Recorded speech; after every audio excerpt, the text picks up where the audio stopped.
Welcome to the Carey Nieuwhof Leadership Podcast on YouTube.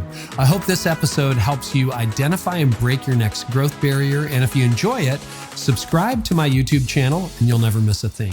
Hey, whether it's staffing, budget, volunteers, or one of the many things that hold back churches, overcoming growth barriers is the key to progress. And if you're ready to break your next barrier, the Art of Leadership Academy is for you. Inside, you'll get access to all my on-demand church leadership courses, team trainings, coaching calls, but more importantly, you'll join a network of 1,500 high-capacity church leaders. Some will be right where you're at and some a little bit ahead, but everybody in the group is committed to leading a healthier, growing church and supporting each other. So if you want to fuel your mission, not just by consuming information, but by pairing it with people who will both challenge and support you, today's the day. You can learn more and start making progress by visiting theartofleadershipacademy.com. And also, check out He Gets Us. Churches across the country are using resources from the He Gets Us campaign to give people new and creative ways to share Jesus' message of radical love. Go to hegetsuspartners.com/Carey and you can sign up to get free resources like discussion guides, prayer guides, reading plans, and more. Now to today's episode. Marc, welcome to the podcast. Thank you for having me. It's a real pleasure to be here. Well, I want to start with a Harvard study. This is a study I've heard about, I think, since I was in college, which is a few years ago now. What makes a longitudinal study like this different? Other than, of course, it's the longest study in human history of its kind. But just so people get an idea around the Harvard study, which I'm going to assume a lot of people in my audience have heard about, what makes this different? Yeah, so great question to start with. It's a study that's been going on for over 8 decades. So when we talk about a long time, we're talking about 83 years and running, which is incredible. But one of the distinguishing features is really the depth of the study and its interest in capturing the lived experience of participants. So from the very beginning of the study in the 1930s, the originators had the wisdom to really want to capture what the daily experience of participants was like. So they went into homes, they visited and talked to the parents of the participants, they interviewed all the participants, and this kind of intense interest in the lived experience of participants was kept up throughout the study. So it started with home visits. In more recent years, we've been very carefully tracking the daily lives of participants, continuing this tradition of interviewing them, and also, watching how they resolve conflicts with their partners. So we do a lot of this very careful, intense study of people's actual experience. So I would say that's one of the distinctive features. Another really important feature is the study started with 724 participants in the 1930s, and they came from very different walks of life. So almost 2/3 of the participants were young adolescent boys that were growing up in the poorest areas of Boston and tenement buildings and homes that very few of them had running water or toilets in them. And they were really, faced with a difficult challenge in life. And then not far away from those adolescent boys were folks who were going to school at Harvard University. So almost 1/3 of the sample were students at Harvard and had a very different future. But that's where the study began, people from very different walks of life. And we've been able to follow them forward, of course, across 8 decades, which is just remarkable. Yeah, it's true. I mean, you mentioned this in the book, but John F. Kennedy was actually one of the original participants in the study. And things like this is not just, this is how long the average person lived or their income level. All that, but like how Kennedy voted before he became president. Right. The quality of his marriage and relationships, his, not that you're going to divulge all that, but his level of life satisfaction. Yeah. In the 40s and 50s and beyond. That's absolutely right. And we also know it in this kind of age of technology. We know it in the hand that the participants wrote in, right? So we have the original questionnaires that people filled out in the 1930s. I've been able to touch those and to feel those. So it's an incredible resource. We have drawers filled, file drawers full of these kinds of intimate details about people's lives, which is just extraordinary. Yeah. So, there's so many case studies in the book that got me thinking about the meaning of life. But let's start with what's wrong. Because we have a lot of young leaders listening right now.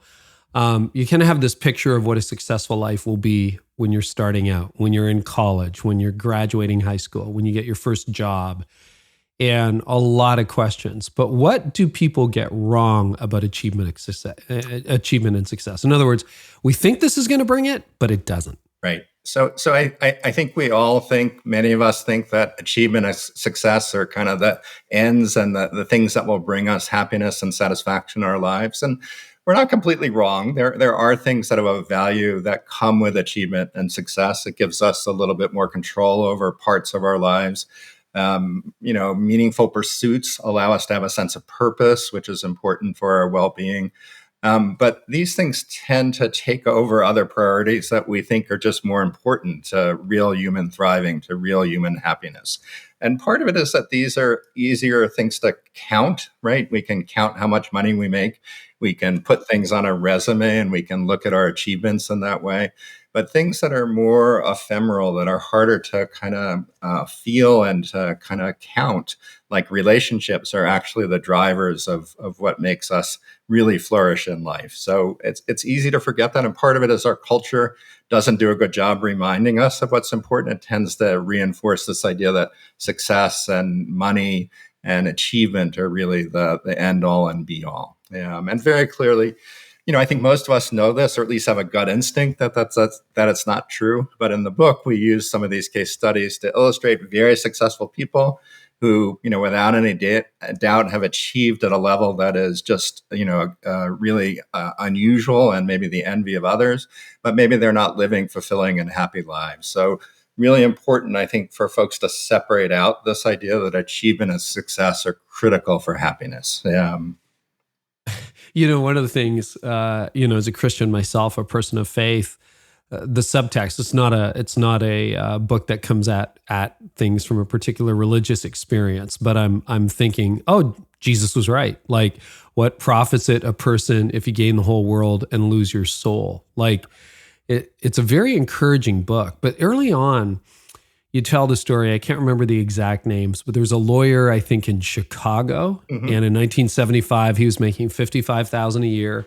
And then there was a teacher living somewhere else who was making $18,000 a year. Right. And, if you're advising your daughter or son on the career path they should go, most of us would push them toward Chicago law.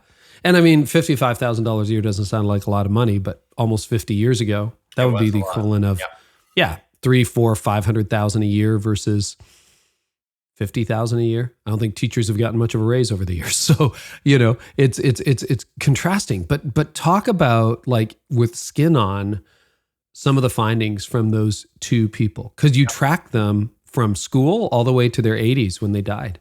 Right. So we use these case studies in our book, The Good Life, to really illustrate what our research is telling us, right? So our research is carefully done, it's exacting, and it has lived a good life for academic audiences, but it hasn't reached as many folks as we'd like. So part of the goal of writing a book like this is really to bring it to life. And we bring it to life partly by animating the stories of these two very successful people, but successful in different ways. So one really leaned into work, achieved at an incredible level, very successful lawyer, very successful academic in the law field as well, and really focused on that as the driving parts of this person's life. And the other person we profiled, very different life, was a teacher.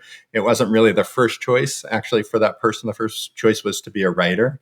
The war kind of interrupted and some family circumstances interrupted, and he ended up on a path where he became a high school teacher, and he became a beloved high school teacher, one that was really an important part of a community, and maintained connections not only to that community, but also to his family in ways that allowed him to flourish. So two very contrasting lives. If you look at the money they earned, very different lives, but they were each successful in their own fields, but really led a life that was very different in terms of their connections with others and the role that relationships played in their lives. And one flourished and was very happy, the one with those connections, and the other one was less happy through their lives, was one of our least happy participants.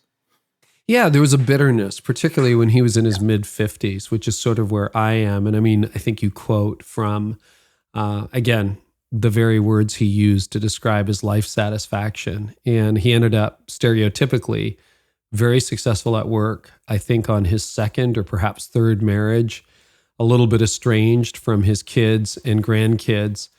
And was it not that he kept expecting work to deliver and work kept like it couldn't satisfy that emotional void? I think that's right. And one of the parts that's painful as you kind of learn about his life is that he wasn't someone that was unaware of what he was missing, particularly in his close relationships. So he had challenges in his marriage. He was on a second marriage, as you were describing, and that also was not particularly satisfying. He also had challenges with his relationship with his kids as well. There was fraught with all sorts of tensions, and he felt at a deep level a disconnection with people, and it pained him. But he didn't know what to do about it. He was good at work and good at figuring out how to advance himself in the field that he was working in. But he was stuck in his relationships and remained stuck through his entire life, sadly. Any other myths around success, achievement, meaning, happiness that the study consistently debunks? And what's interesting is this is not just, for the current generation, they're unhappy when. I mean, the data set goes back to the 40s, the 50s, the 60s, the 70s. This is 8 decades of insights about what lands people being happy and people not being happy. Yeah, I mean, I think at a basic level, it's what we've been talking about, Carey, that there's this idea that if I'm successful, and this is particularly true for young people. I'm a college professor, so I talk to young people all the time about their aspirations and what they want to do. So if I'm successful, my life will be good. And it's so clear in this study, both the folks that started with some privilege, so the Harvard students, some of them were amazingly successful and unhappy. And some of them maybe on the work front weren't particularly successful, but lived a very happy life. So that success itself is not the engine of happiness. And then for the folks that came from these very poor neighborhoods in Boston, some of them achieved at very high levels, ended up earning an income that was even comparable to the men who graduated from Harvard. But their happiness also wasn't guaranteed by their success. So this idea, which I know I'm repeating, but it's so important that we need to unhinge our idea that success is what leads to happiness. And I think that it becomes crystal clear reading through both the findings from our study and getting acquainted with the life histories in this study. Well, feel free to repeat yourself because I think this message has been sent out for thousands of years and nobody gets it. Exactly. Including me. Exactly. I mean, I love that you were quoting Jesus. And in the book, we try hard to quote, there's lots of ancient wisdom that tells us, this message. It's very clear. It's not just from Christian traditions. And many of us on some level know this, that we're not going to be happier if we get this one more promotion or we earn X more dollars. But we need reminders of it. And part of it is that we live in a world where we're bombarded by social messages, right? That success is important. When we go online, we see highly curated versions of other people's lives, and they look pretty near perfect. They're always on the beach having fun and doing something that we feel like we're not doing. So we live in a world where I think there's a lot of reason why these myths about success and achievement have particular cachet. So a weird quirk about this audience on this podcast is a lot of them actually studied Greek, or at least I did, and anybody who trained to be a preacher, you probably did. So you actually go back to the difference between, and correct my pronunciation, it's been a few years, eudaimonia and hedonia. So eudaimonia versus hedonia, and that they produce two very different kinds of happiness. Can you break that down a little bit for us? Yeah. So we do talk about this in the book, that the ancient Greeks talked about this distinction. And it's actually a distinction that, oddly enough, has endured in modern psychology. So when we think about a kind of enduring happiness, which is really the eudaimonia idea, that it's a kind of enduring happiness that often comes with a kind of enduring sense of purpose and that life has meaning. And it doesn't fluctuate. It's just a sense that life has that meaning and purpose, that life is good. And we can contrast that with a more kind of hedonic view on well-being, in which we're talking about the pleasures and joys that we have, which are more ephemeral and they're fleeting, right? So both of those things are important. And in fact, in modern psychological research, most people will ask questions about people's overall life and their sense of satisfaction and purpose. So they capture that part, and that's understood to be a relatively enduring part. And then we also ask questions about day to day. How happy were you today? How much joy did you experience? How much pleasure do you have in your life? So both of those aspects of happiness are important, but that distinction comes from the ancient Greeks, and it's endured for sure. Hmm. Yeah, and I think often we get caught up in that hedonic treadmill, good paycheck, success, nice car, nice house. And what the study keeps affirming is, no, that's not where it's going. Now, I don't think I asked this in my original question set, and I can't remember. I was reading an early copy, whether you addressed this in the book. But did you see, because one of the recurring themes of this podcast, 550-ish episodes in, is that anxiety seems to be higher than it used to be. Depression is higher than it used to be. Loneliness and isolation are you noticing a difference in the generations, like overall, like the meta pattern of, yes, if you try to win the word, you're probably going to lose your soul and not be happy. That pattern stands up. But is there a pattern of people are generally less happy in the 2020s than they were in the 1970s or the 1950s? Yeah, it's such an important question to think about. It's also such a challenging question to answer, right? So the way we talk about our well-being, the way we talk about even the concept of stress, right? So one of my favorite conversations as a teacher is when I get to talk to students about stress. And I say to them, you all may know something about stress, don't you? And they'll right away, they'll tell me we're the most stressed generation of all time. We face challenges that have never been faced before. And I have a little bit of fun with this. And I say, you're right. You don't have to deal with the health challenges that the elderly have to deal with. And we're not in the midst of a world war that many people had to go through, a few generations before. So I want to say two things. One is that if you look at the arc of the experiences of the participants in our study, they went through really difficult times. They grew up in the Depression. They went through World War II, the Korean War, the Vietnam War, the upheaval of the 60s, the economic crises in the last sort of 30, 40 years, that we've been through challenging times before. Now, COVID is different. The pandemic is different. Some of the technology advances are also bringing challenges to particularly social connections that I hope we get to talk about.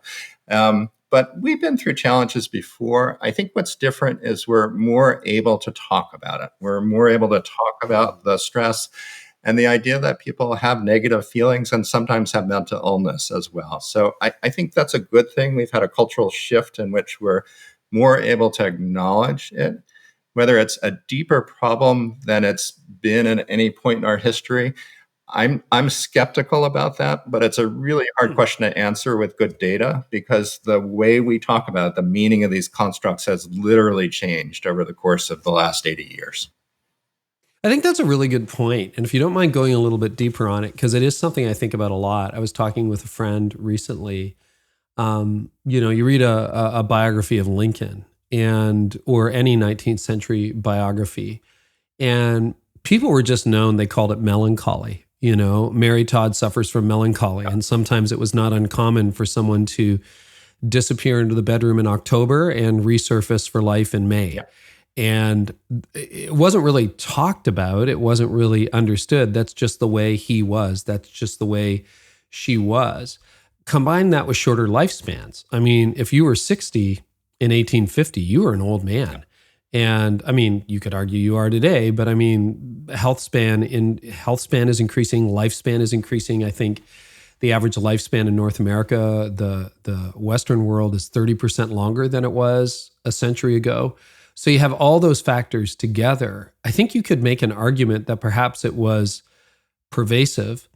People didn't live as long and people didn't understand it and you didn't talk about it. Or it's like, I remember in the 70s, because I'm just old enough to remember that, like you didn't have anxiety or depression, you had a nervous breakdown. Mm-hmm. Like, any further thoughts on that? Because I think it is interesting to think through. Yeah, no, I think you're pointing to a similar thing, that the culture has shifted and our discussion about it, that has shifted. And it's a good thing that we're talking more about it and being more accepting of it. I think the other thing, which I think you were alluding to, but I want to just highlight, is that as we live longer, as we conquer some of the diseases that challenge us, people are living longer. They're also less, we're living a life that's relatively privileged, certainly compared to the 1850s. so that many of our basic needs are being met, at least in Western industrialized societies. So we get to spend more time thinking about our well-being. We're in that particularly privileged position where we get to think about, are we making the right choices, because we have some choices. So I think there's a moment that's both a kind of change in culture, and it's also a change in our fortune. Partly it's longevity, and partly it's just that we have more abundance, that we're going to live longer because there are fewer dangers out there. We live a life that's safer than it has been historically. And of course, these privileges aren't enjoyed equally in society, really important point. Yep. But relative to folks in the 1850s and the 1900s, we have options that were not available before. Many of us have those options. Well, and even back an 84-year-old study back to the 1930s, a lot of those original people didn't have running water, didn't have access. Well, people still don't have access to healthcare, but I mean, it was at a different level in the 1930s than it would be arguably in the 2020s. So go ahead. I was just going to add one thing. Like it is so important. So, we go from 1850s to 1930s. And when you read through the histories of these participants, a lot of them had brothers and sisters that died in childhood, right? There were just things that we are protected from. Death is a big one. That was just a much more common part of life in the old days. And I think that's allowed us to expand our conversation again about what it means to live and what's important to us when we live. Well, you only go back a couple generations to discover parents who had 10 kids in the hopes that 7 or 8 would survive. Exactly. Right? Exactly. Yeah. Okay, so 84 years in, you and your co-author are both academics. You resist simplifications, but you kind of did come up with a single sentence that was the secret to happiness. Do you mind sharing that? What is the secret to happiness? I will. So when we step back from these details, and we are both academics, so we get, focused on the kind of narrow and very rigorous parts of our research, but there's a consistent signal or message in the research that we did. And that signal is clear. Relationships keep us healthier and happier. They're really the key to human flourishing. There's just no doubt about it. I do want to say in our defense that both the person who runs the study with me, Bob Waldinger, and I are also clinicians. So we spend some time out in the real world talking to people and trying to help people make sense of their lives. And part of our interest in writing the book was to take these complicated ideas and to put them in a way that were going to be helpful to people. And the clear message is exactly what we're talking about, that relationships are the key to healthy human thriving. So we're going to drill down on relationships and spend a lot of time there. But before we go and drill down, I want to ask, what other surprises were there? There must be 8 decades in some surprises from the research. Yeah, I would say I'll share 2 of them. There are lots of surprises with the amount of research that's been going on. But the first one really does involve relationships. So I think we were pretty clear, and some of the folks who originated the study, even in the 1930s, were clear that relationships were going to be part of the puzzle of what helps people thrive. I think what's become clearer in the last 20, 30 years that really surprised many of us was that relationships are also critical for our physical well-being.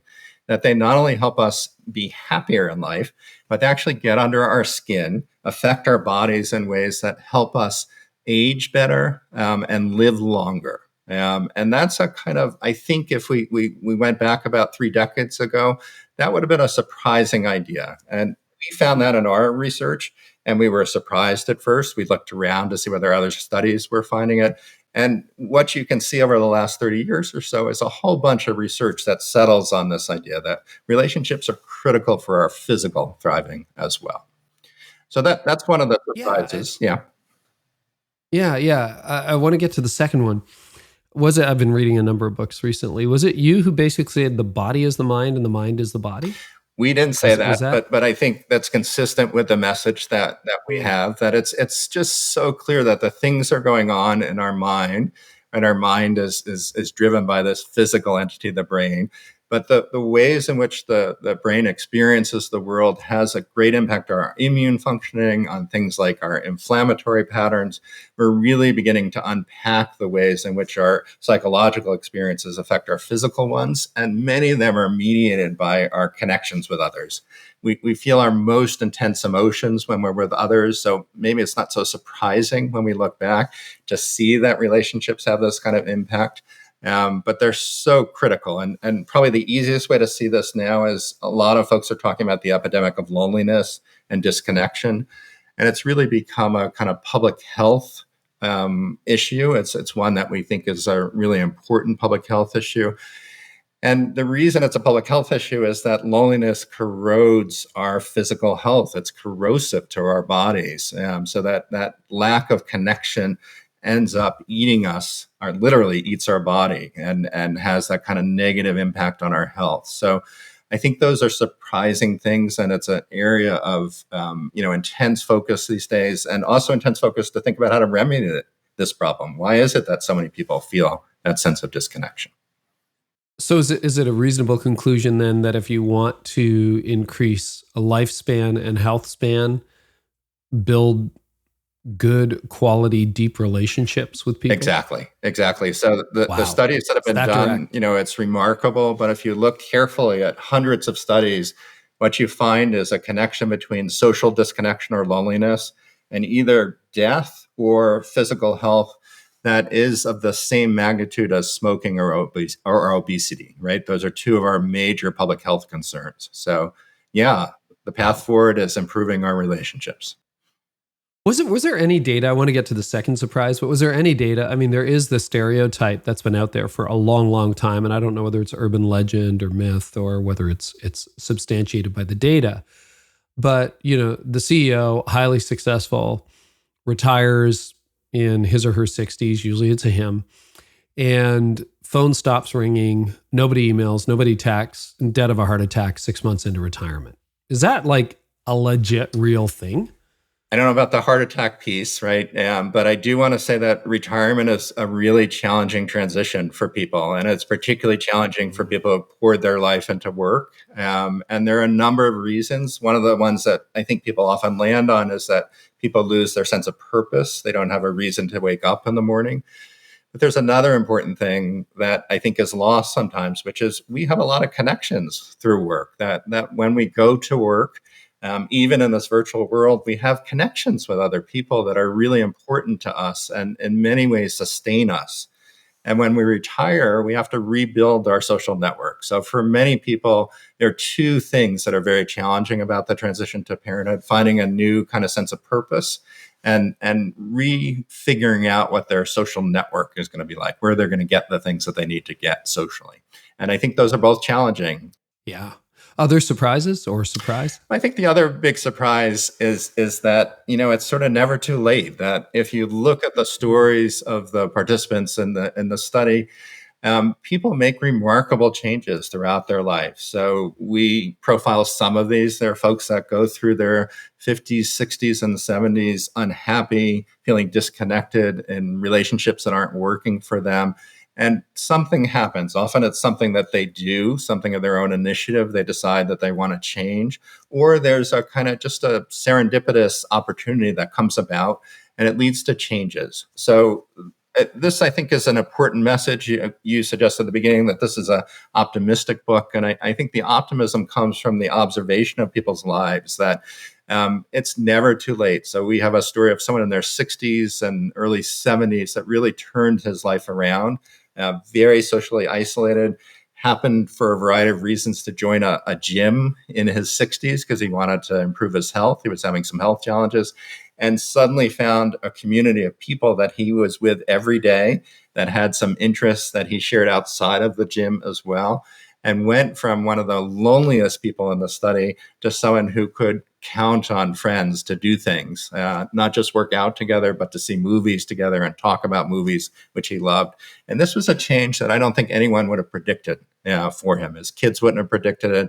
His former wife would not have predicted it. So I think it's an important story here, and it's one of hope that there's always time to change. No, that's really encouraging to know too. I have a theory, and again, would love your take on it, test it, throw it out, whatever.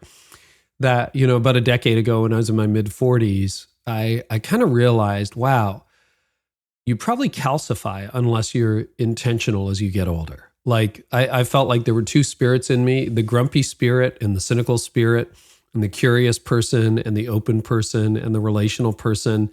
And I felt like there was a battle. And I'm like, if I'm not careful, the cynic is going to win. And the closed person is going to win, because as we get older, my theory was we become more of who we already are. And if you don't like who you are, change who you are. So I've been very intentional about building relationships, staying curious, being more open, all of that. And I would say a decade in, I think it's produced some good fruit. But do you tend to calcify otherwise, like just sort of meander down that path to a very closed, lonely world, or move down the path that toward an open, more expansive world? Yeah, I would say I'm going to give two answers. And on the surface, the two answers seem like they may be at tension with each other, that they may contradict each other, but they're not actually contradictory. So the first answer is yes, that I think if we don't work at it, if we don't work at what we call our social fitness, that it tends to calcify just like our physical fitness does, that we take for granted the idea that our social relationships should work naturally and we don't need to put effort into them. And I think the people who thrive the best are folks who are doing something like what you're describing, Carey, that they kind of take stock of their strengths and their weaknesses, and they think intentionally about nurturing their relationships, the ones that are important to them, and building those connections across time. So really important idea. On the other hand, and maybe this is another surprise, it's not just from our research, it's from other research. As people get older, an extraordinary thing happens. They get better at coping with challenges and negative emotion. And part of that is this thing that we used to call just wisdom. But we think that people are, as they age, they get better at valuing close relationships and what they bring to the table. They're less interested in novelty than young people are. So they lean into their existing relationships and they seem better able to get the good things out of existing relationships. And we think that's part of the reason. If you look at, it's another thing I like to do with my students. If I asked you to kind of guess, I have my students do this. If we looked at the kind of shape of the curve across the lifespan of happiness, what it might look like. And again, students today will say, well, we're going to be the least happy because we face all these challenges. And we talk about that for a while. And then I say, what about older people? And the stereotype we have of older people is that they're unhappy, that there's so many challenges of late life that they have to be unhappy, certainly less happy than younger folks. And what we see instead is kind of a U-shaped pattern, that as people age, their happiness recovers. There's something quite extraordinary about it. And part of it, we think, is that they come to recognize the value of connections in a way that causes them to double down, like you did in your 40s and 50s, to really think about what's important to them. And they lean into those relationships and get more of the good stuff out of them. Yeah, well, that happened with my marriage. My wife and I, I remember when our oldest son was 16 and got his level of driver's license where he could take his brother into town, and we watched them pull out of the driveway one night and went, holy cow, like they're going to be gone before you know it. And it's like, okay, we better work on our friendship again. And, we've been doing that for a number of years. But yeah, it was a real wake-up call. Was it? And again, I've been reading fairly widely. But I think it was in your book where you talk about that trough that you shaped, where is it your 30s or your 40s tend to be the most challenging decade of life? So I think you're thinking about something related to marriage that I want to get to. I was going to jump in and talk about that. But okay. Generally, if you look at the curves of happiness and life satisfaction, they tend to be lowest for folks. That trough tends to occur around sort of late 40s. It's really midlife is when it occurs. It might be related to kids leaving the home. And that's the finding from our study that I want to get to, which I think is a provocative finding and really interesting, but makes a lot of sense to me. So if we trace, and we can do this because we followed folks across their entire lifetime, if we trace the participants' marital satisfaction from the time they got married until they're in their 70s and 80s, what you see generally is a kind of U-shape. That marital satisfaction tends to decline during early child rearing years. It's hard to raise young children. And it reaches a kind of nadir or a low point around the time that their youngest child is about to leave home, around age 18. And normatively, across all the participants, there's a little boost that you get when that youngest child actually leaves the house. And we call that the empty nest boost. And it varies by people. And when you look at the size of that boost, the larger the boost, the longer our participants lived. So what I want to say about that, again, provocatively, is that it appears to us that the couples that are able to kind of turn in towards each other, to recognize that their life is changing, that they won't be taking care of the kids in the same way, and build new connections during that time, actually build their relationship, those folks appear to live longer than folks that don't do that. Really? That's fascinating, because that was such an intentional moment for my wife, Tony, and I, where we're like, we met in law school, dated for 18 months, got married 18 months after, not only finished law school, but had our first child. So it was just a rocket race. And then we hit our late 40s, we become empty nesters.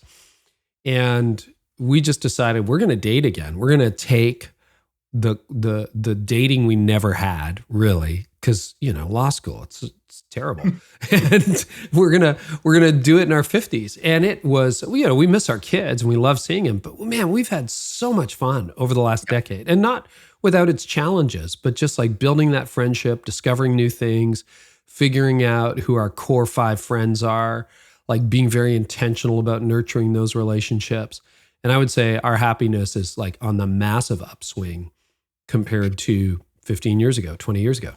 I love it. I love it. So that's a good example, right? And it's also an important example. These, the participants that we studied, again, their midlife occurred, in the 40s and 50s. So we're talking about folks from a kind of big generation or two before. But some of these patterns, I think, clearly are universal patterns. So this experience of the emptying of the nest is a really important time of life for a marriage. And very few studies have the before and after data to really see, what that shape of that satisfaction curve is like. And then to be able to follow folks all the way to the end of their lives, it's very rare to have those data. So I love your story because it really illustrates the finding. It's a perfect example of what we think is happening for folks. Oh, it gives me encouragement for the next 10, 15, 20, 30 years too, makes Keep it exciting. leaning in. Keep leaning in. Yeah. And that's why I ended up, you always get sent advanced manuscripts from publishers, but that's why I went out and bought the book. I'm like, no, I want this in my library. Like, this is encouragement and hope and help. And I hope that's how the young leaders listening to this see this. Well, everybody does. Another surprise that hit me was that apparently half of your waking moments are spent thinking about something other than what you're doing. More on that, and is that a good thing or a bad thing? Because definitely guilty. Definitely guilty. Yeah. Definitely guilty. Yeah. So this is research that was not done by us. It's research that was done by 2 researchers, Killingsworth and Gilbert. And they did a really interesting study. So they developed an app in which people could describe their mood and describe what they were doing. And the app sort of randomly texted people and said, fill out the app now. And what they found is that about 47%, I think was the figure, of the time that folks were texted, they said that they were not thinking about what they were doing. Their minds were wandering. So I think the question I asked is something, are you thinking about something other than what you're currently doing? And people said yes, more than half of the time. So first conclusion is that you're not alone, Carey, that human for minds to wander, and they wander frequently, more than half of the time. The other part of it, though, is really critical. When people reported their minds were wandering, when they weren't focused on the activity at hand, they were less happy. And that effect was pretty clear. So that we're most engaged, most happy when we're present, when we're actively focused on what we're doing, not thinking about what we did before, not worrying about what we're going to do in the future. That our ability to focus on where we are at right now is important to our well-being, is what that study suggests. It's sort of the power of the moment, right? Yeah. You want to be in the power of the moment. I'm working on that. That's a growth area for me, but yeah, I wanted to touch that. Any other surprises, or ready to drill down on relationships? No, let's talk about relationships. Yeah. Okay. Yeah. So let's spell out the negative. What are some other, you've hinted at it, and I don't know whether there's more or not, but some of the consequences of not having close, healthy relationships. And maybe we should even define relationships, because a lot of people would say, well, I have 1,000 friends on social. I have all these people I know. I have these acquaintances at work. So what actually meets the criteria of healthy, close relationship? Let's start there. Yeah, this is, again, a really important question, and one that I hope we get a chance to even talk some more about. So when we talk about relationships, we're talking about your close relationships, your relationships with your friends, with your partners, but we're also talking about something that social scientists will often call weak ties. And we don't love that terminology of weak ties because it turns out that weak ties, these are things like your postman or the bus driver or someone that you see waiting for the bus every day. That those kind of jolts of energy we get when we connect with people that we don't even know that well, but we may have the opportunity to do, and maybe even have the opportunity to connect in that regular way if they're on our route to work, that those jolts are important to our well-being too. So when we're talking about relationships, we're talking about the whole gamut. We kind of refer to this as our social universe. And it turns out, because if you think about it, like a lot of us spend a lot of time at work. That's one of the places where we spend most of our waking hours. And some people are lucky enough to have good friends at work, but a lot of people don't. They have acquaintances at work and colleagues at work. Because we spend so much time at work, those relationships are important to our well-being. So broadly, when we talk about relationships, we're talking about the full gamut from the closest relationships to those ones that feel more distant, but may also give us important things, including those kind of jolts of energy that make us human and those jolts of connection, right? That remind us that we're all connected to each other. So you asked about what happens when we don't have those relationships. And again, we talked a little bit about the epidemic of loneliness, but I think that's the most obvious place, that there are estimates of loneliness in the kind of modern Western worlds. There's also estimates at similar levels in Japan.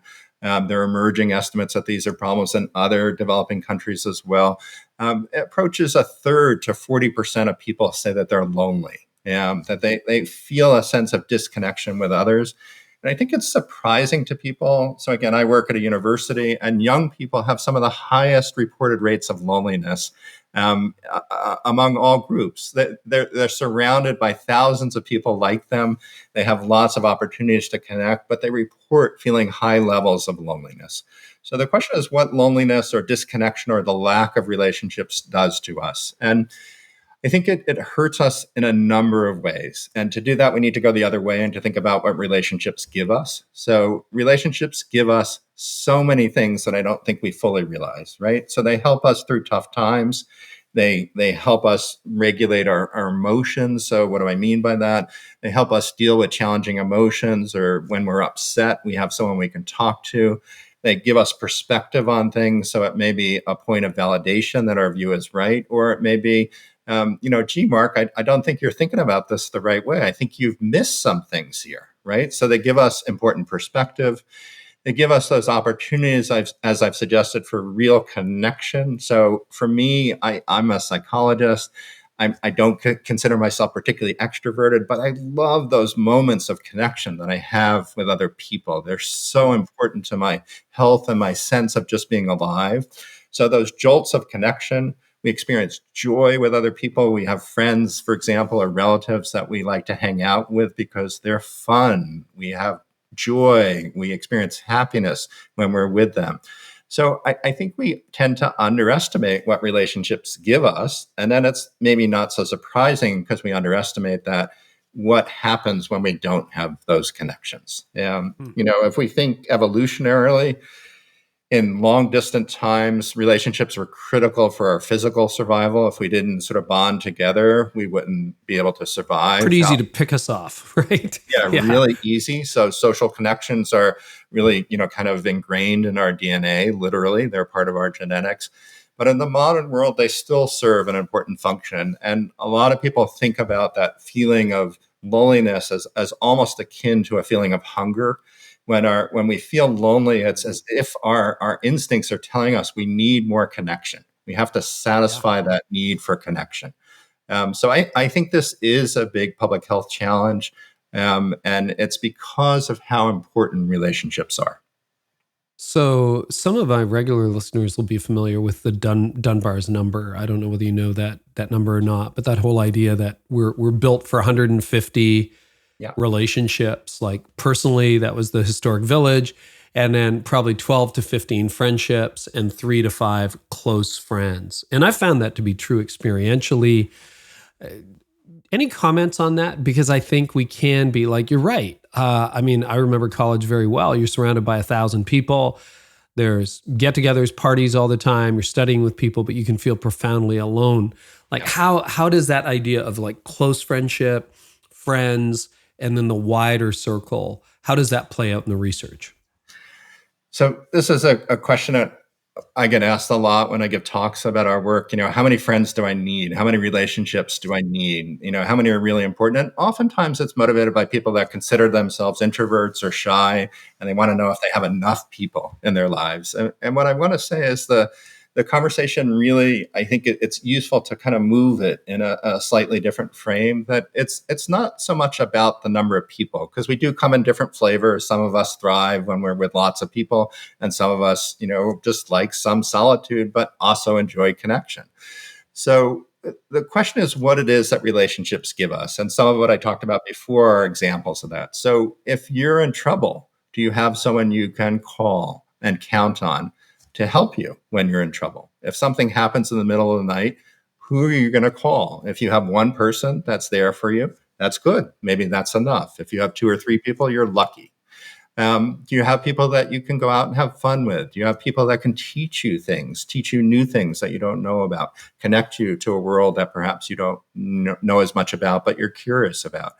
Do you have people that know things that might help you when you have challenges, that may know things about medical problems or things about how to do taxes that we need to figure out in our everyday life? So the number stuff, which I think is really interesting, and we often get caught up in whatever the number is. So Dunbar was an anthropologist and was interested in sort of these different levels of connection that we have. And I think that inner circle, which is the circle that we're most interested in, that inner circle, people vary. Some people it's 1 or 2 people, and some people are really able to maintain tight connections to, 7 to 10 or 12 people. That's more unusual to do that. But it also gets us to this question about what relationships are like in the virtual world, right? So Dunbar's modern enough to have to think about these issues as well. And people have challenged these ideas about a set number in a virtual world, right? It's easy to have thousands of Facebook friends these days, or maybe it's not easy, but some people do it. So what do relationships mean in the virtual world?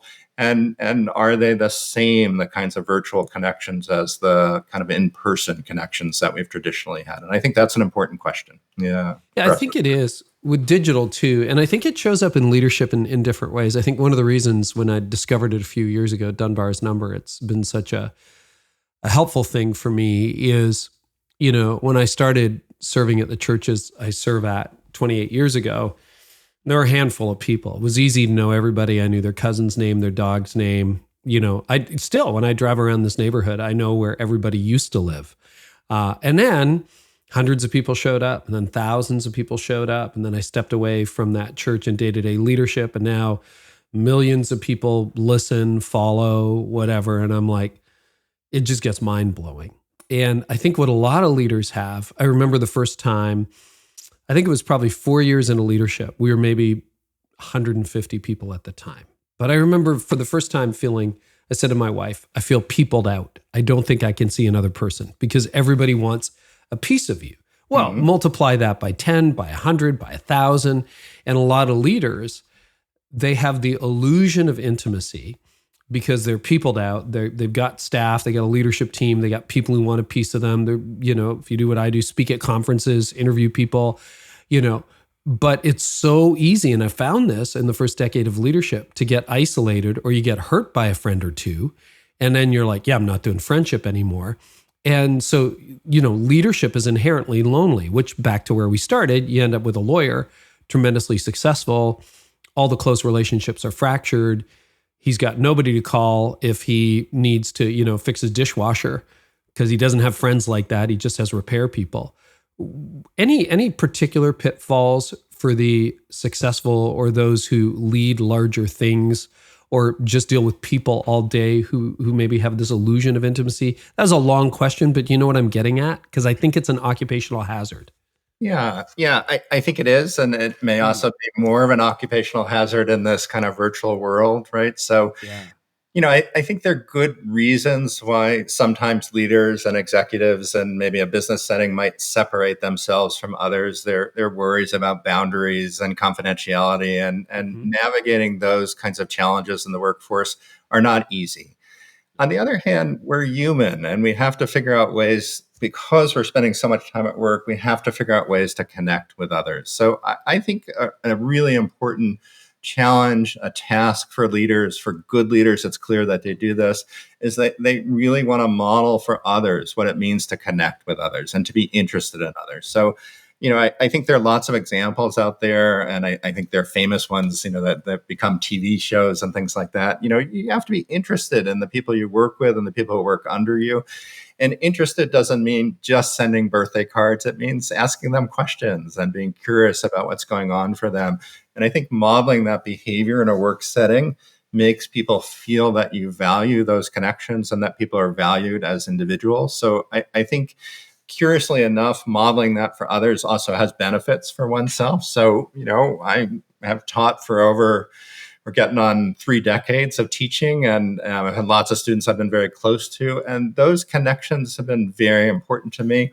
And at some point when I first started teaching, teaching was challenging and I was trying to master the material, and students had challenging questions and they had different kinds of ways of learning, that you can become so preoccupied with the work that you forget that this is a basic kind of human activity that involves connecting with others and reaching people where they're at. So as I became more comfortable, teaching became way more fun, right? I began connecting with students in a way that I wasn't able to when I first started. Even though I was getting older and more different than the students, there was a way in which I valued those connections and I had more room for them, because I wasn't just trying to get the task done. I was realizing that part of the task is connecting with people, and optimizing their experience in ways that they would feel human as well. So you asked a broad question. I'm giving you a kind of broad answer to that question, but I think it is easy to separate ourselves out from people that kind of are under us in whatever kind of leadership position that we have.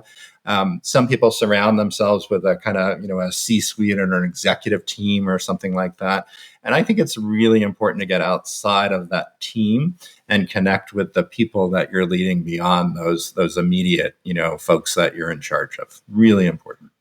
Couldn't agree. One of the data patterns that's emerging, at least in my world, the church world, from the just disturbing number of megachurch pastor failures, et cetera, is it seems that the data is showing that those who end up in a situation that isn't where anybody would want to end up, doing things nobody should do, nobody really knew them. They were isolated. They were lonely. They had no good friends. Yep. And I think so important what you're saying, right? So I think that's true. And they were in a position where they didn't know what to do once they started getting into trouble, right? So that's a good way to look at it, Mark. Sorry? That's a good way to look at it. Yeah. Like if you have no friends, what do you do? And part of it is this idea that we should be competent, we shouldn't need help, that we don't need to reach out to others. If we're in charge, we need to figure problems out.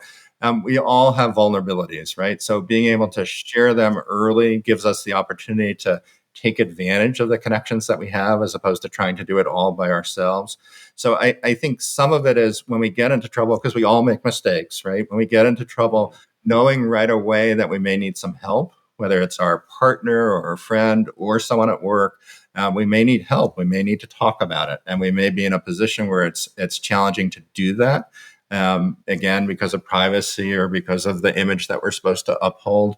But having those connections at work, I think, are really important. At least having the opportunities to consult with someone about a challenge that you're having often will keep you out of trouble, or if you begin to get in trouble, allow you to figure out the ways to get out of that trouble with the least damage.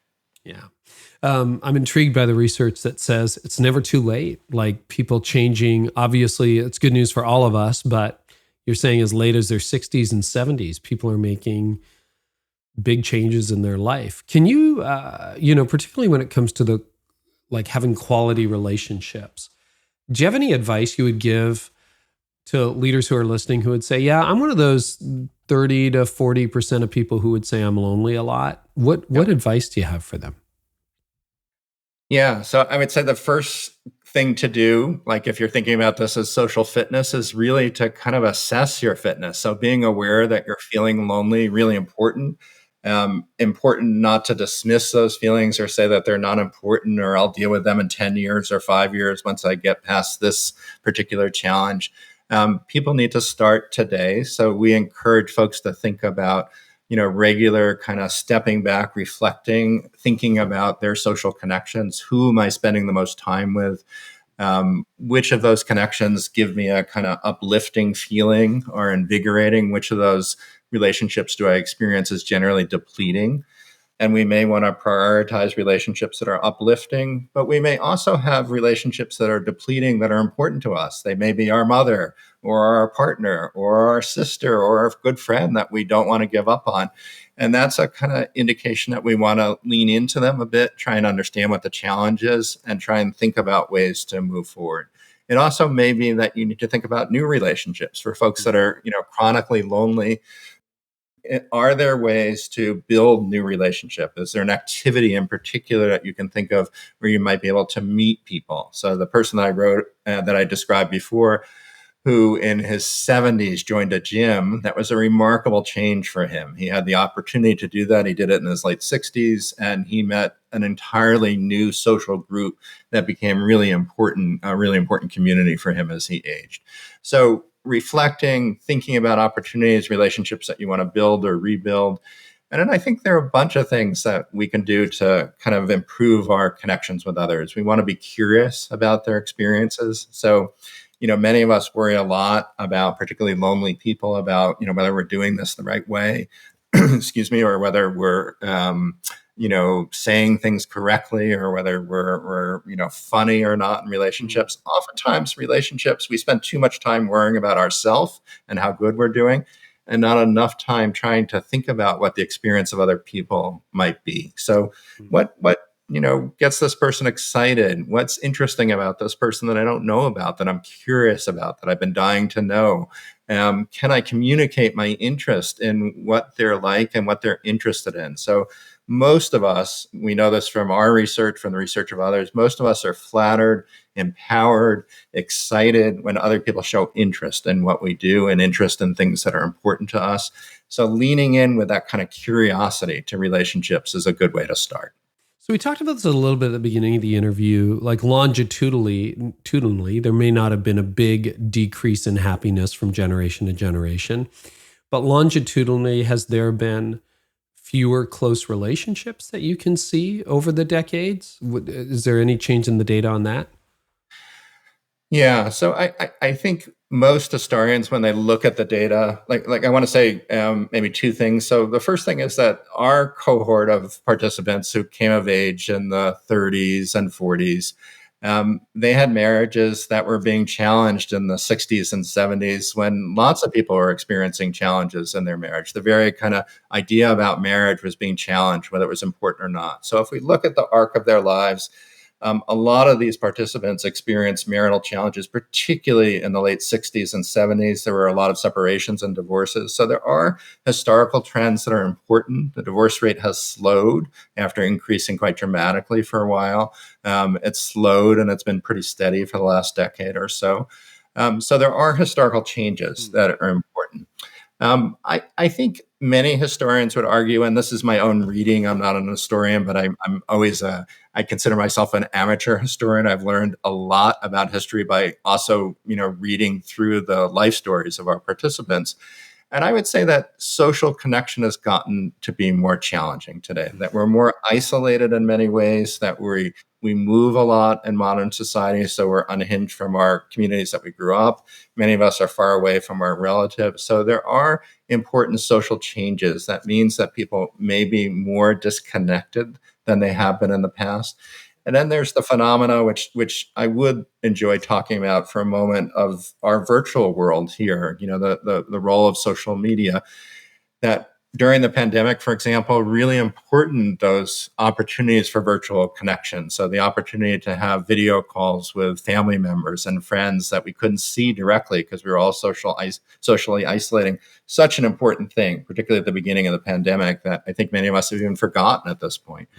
But young people are growing up with virtual interactions as such an important part of their experience. And I think it's a really important question for everyone, particularly for social scientists, to think about what this is going to mean for our real world connections. So, virtual connections are important, no question about it, but hard to do a marriage completely virtually, hard to have an intimate relationship completely virtually, hard to have friendships that involve activities that are done in the real world that are completely virtual. So I'm particularly worried about the things like the ways in which we deal in real time with challenging emotions or conflict.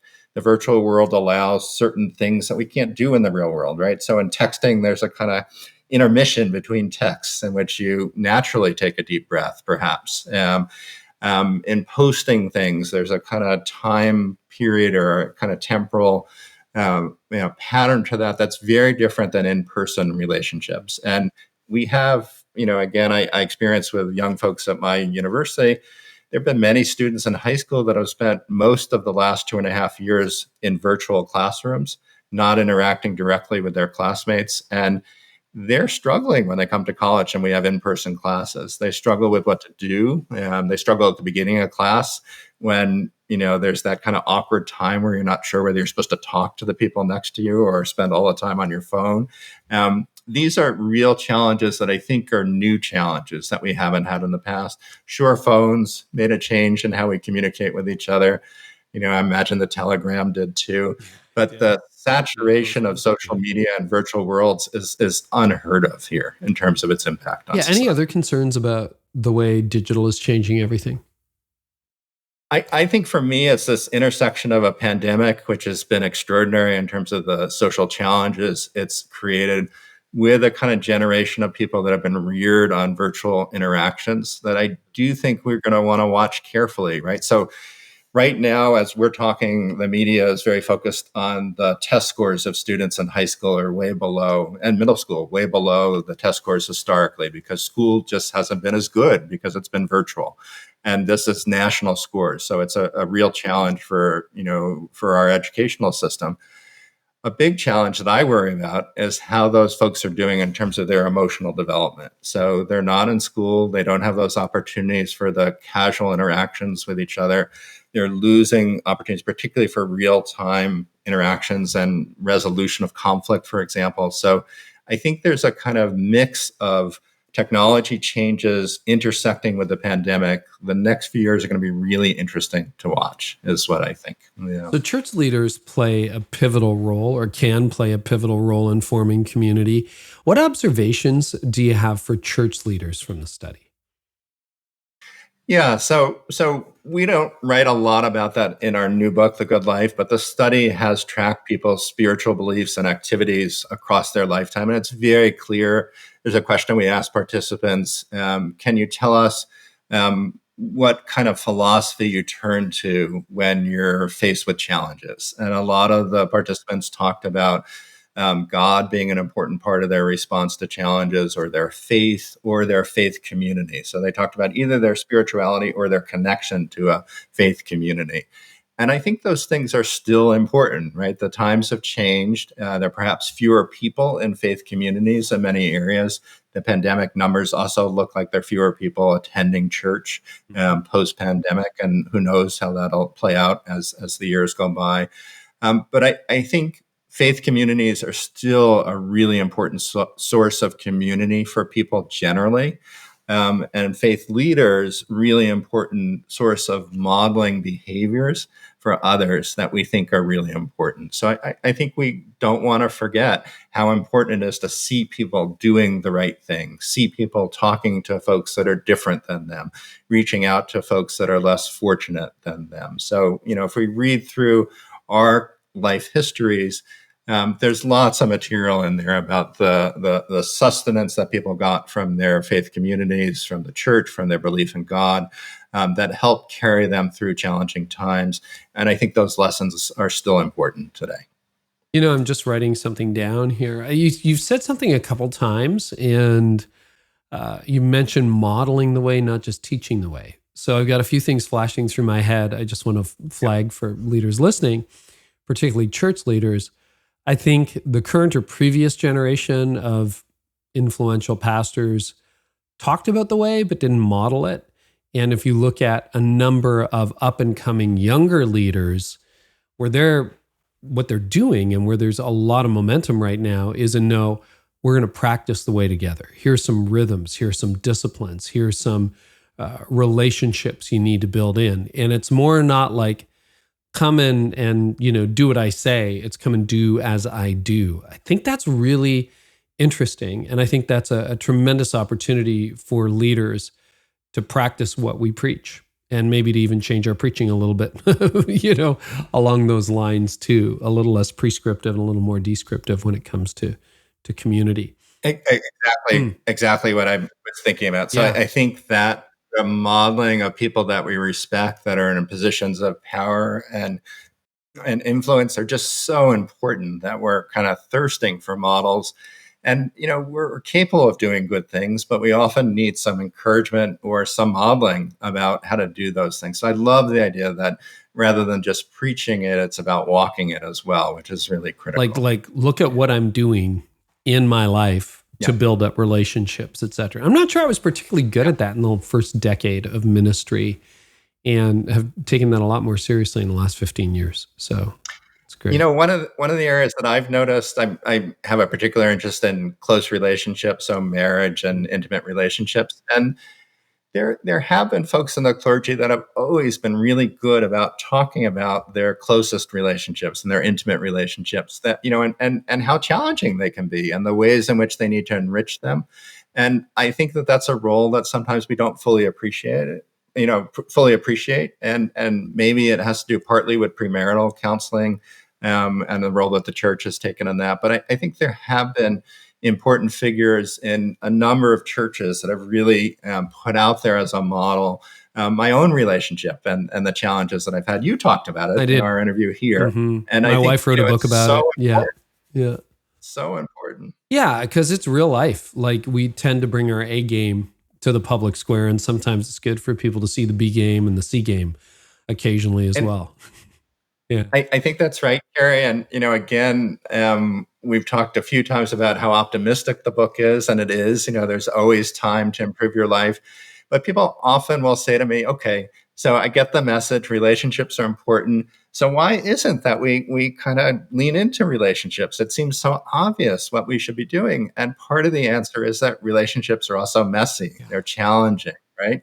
So being in a long-term relationship is really challenging. About half of them don't work. And there's a reason why they don't work. So there's a lot of work we can do to help people nurture relationships.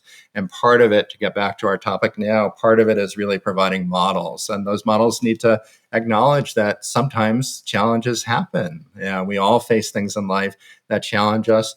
And for a lot of people, it's in close relationships that are important to them, but they're just not working the way that they want them to work right now. Doesn't mean that they'll always be like that. Well, and the same with friendships too. They can change and morph, and they don't always work out. Sometimes bridges get burned, and sometimes they dissolve, but you got to keep going. Okay, couple of just quick questions before we wrap up.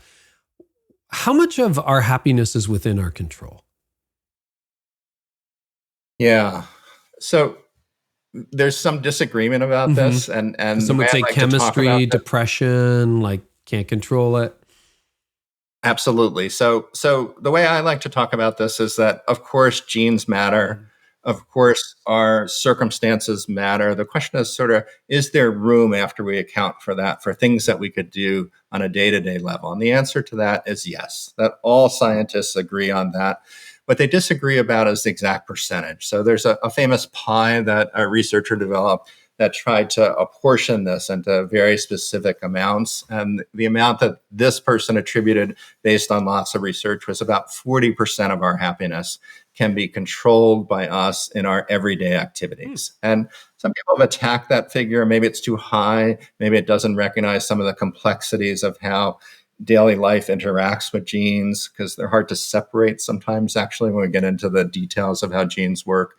But the important idea is that there's a large proportion that is under our control, and that's the thing that we can do something about. So whether we're born with gifted genes or not, whether we have lots of money or not, whether we live in the right house or not, there's still a lot of things that all of us can do to change our levels of happiness. And that's a really important idea. Another idea that's related to this is the happiness set point idea that people may have heard about. This idea that, like weight, people kind of have a set point, and after good times, your set point is challenged to raise up a little bit, but eventually we return to that same set point. And I think that's both true and probably too simple. There are things that we can do on a daily level to change our priorities and to change the activities that can make a material difference in how happy we are and also how healthy we are. So I think set point is a kind of way of saying that we have a personality, a way of approaching the world that may make us sound consistent about how we think about things. And it may make us partially be consistent, but even that set point can be shifted. And it's shifted particularly by events in our life, by aging, different kind of priorities and opportunities that come about as we age. And also serendipitously, we meet people that show us new things, that excite us in new ways. So I do think that genes have an impact on us, that the set point idea has some truth to it, but there's lots of room for us to control our destiny too when it comes to happiness. Yeah. And because you've studied people all of their lives, do you have a record of any of the common regrets of the elderly or the dying? We do. So one of the things we did when people were in their 80s is we called them every night for 8 nights, and we got a kind of detailed portrait of what their daily life was like. And then we asked one big question. So one of the questions we actually asked was about their spiritual life there. But we also asked them about regrets that they may have. And I would say a lot of the regrets centered around relationships, and they were all of a kind of consistent variety. I wished I had spent more time on relationships that were important to me. Another variation was there are people in my life that I was close to, that I let those relationships erode. I didn't prioritize them enough. If I had it to do over again, I would have leaned into those relationships more. There was a kind of complementary emphasis on work, that some people felt that they spent too much time at work, that they had worried too much about success or achievement and wished that they had thought about other priorities in their life. Oftentimes they mentioned their families in that context. And then there's another thing which I find really interesting. This is, again, the wisdom of 80-year-olds. They said that they wished that they worried less about what other people thought about them. And I think what they meant there was that not that they don't want to do good things, right? I don't want to be misunderstood here, but that they wish they worried less about how other people perceive them, that they worried less about how they were doing in the moment, that they were doing something wrong all the time, that they just wanted to be in the moment, part of that being present in the moment. That's what I think folks were communicating. So reading those regrets, an amazing thing about this study for me, what a privilege to be able to read about people's lives, to feel the questionnaires that they wrote on in their own hand, and to hear people have lived a full life and I know something about them, to then hear what their kind of retrospection is about what that life was like. Really profound. For me, this is a kind of important spiritual experience, right? It's a kind of access to humanity and a shared experience, just incredible. Yeah. So these regrets are really interesting to read. And those were the top 3, I think, that I described. I'm adding it to my library. It's a great book. It's called The Good Life. It's out in January of 2023. Is that right? January 10th. All right. Yep. Awesome. And where can people find you and some of the other work on this longitudinal study? A couple of key websites. So we have a book page for The Good Life, and it's thegoodlifebook.com. Good Life separated by hyphens. And you can also find me on LinkedIn. You can find me at my academic home at Bryn Mawr College. There's also a website for the Harvard Study of Adult Development that describes a little bit of the research. But those are probably the best places. We'll link to all of it. Marc, this has been a delight. Thank you so much. And thanks for all the hope and the encouragement. Thank you. It was a pleasure. There's a new movement happening in the country to reclaim the promise of Jesus' unconditional love and grace, and to see his church rise above the culture war. He Gets Us hopes to give it a voice. The biggest faith campaign in history, He Gets Us invites a rapidly growing audience, from spiritual explorers to like-minded Christians, to reconsider the radical life of Jesus. Whether people believe Jesus was God or just a man, they're invited to consider His example for themselves.